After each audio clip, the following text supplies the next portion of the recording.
Et l'on éclaira un jour mes quais au gaz.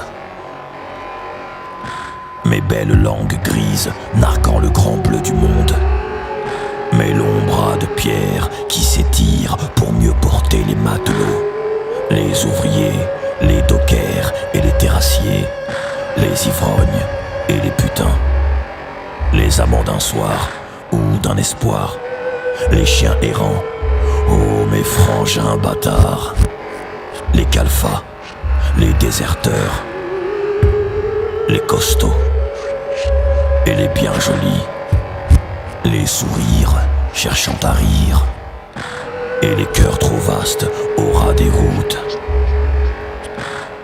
les foutraques et les hirsutes, les héros, les nabots tombés du train, les émigrants laissant chariot ou passer derrière eux, et les chercheurs d'Eldorado, les épines chiffres et les amis cabochards, ceux qui s'écroulent dans les premières neiges ou gueulent au bec des étoiles. Mes longs bras qui jamais ne plient sous la pisse, le gypse et les engrais, l'asphalte et le coton, les boissons distillées, la houille et les huiles de pétrole, le caoutchouc, l'acier, les tôles planes et les rails, les bananes Gros Michel et le charbon de soute, le café noir de la nuit qui me cerne, l'arôme et le tanin des lointains d'Indochine, le nickel arraché à la terre des Kanaks, mes longs bras pour les rôdeurs, les tout embrasés d'idées, la cervelle chargée, saturée, pétrissant chaque pore. Ce fut un drôle de spectre qui gâta le sommeil des importants. Il ne se contenta plus de chuchoter dans mes raccoins.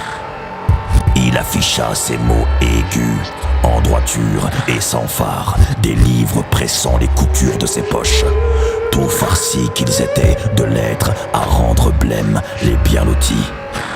Socialisme, communisme, anarchisme.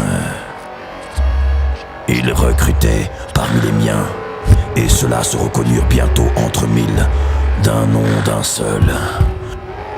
Camarades. Et je les observais distribuer leurs gazettes et s'entasser dans les arrière-cours et les cafés enfumés. Camarades. Crachant contre l'Empire ou la République, c'est selon, ou c'est tout comme. Parlant d'un monde un peu moins laid qu'il ne l'était. Les poings serrés et des drapeaux cousus à même la peau, des rouges et des noirs pour étouffer enfin les salauds, les tout souriants d'un blanc pourri, les c'est ainsi et les repus, pour relever les prolétaires, les vilains ongles, les invisibles, afin qu'ils n'aient plus à baisser les yeux. Camarades. J'en fus saisi tant que leurs mots me restent nets et je crois fidèles. Ces hommes ne parlaient plus du monde pour le soumettre et le vendre au détail, non. Ils n'utilisaient plus leur langue pour y tourner des nombres en croyant faire des phrases, non. Ils parlaient de l'orgueil des nations et des exploités d'ici et d'ailleurs, des territoires froncés sous la cravache du négoce et des missionnaires. Il disait que tout allait changer et chantait les vers d'un poète caché dans une mansarde lorsque la capitale se rinça du sang de la commune. Le genre humain, c'est bien cela.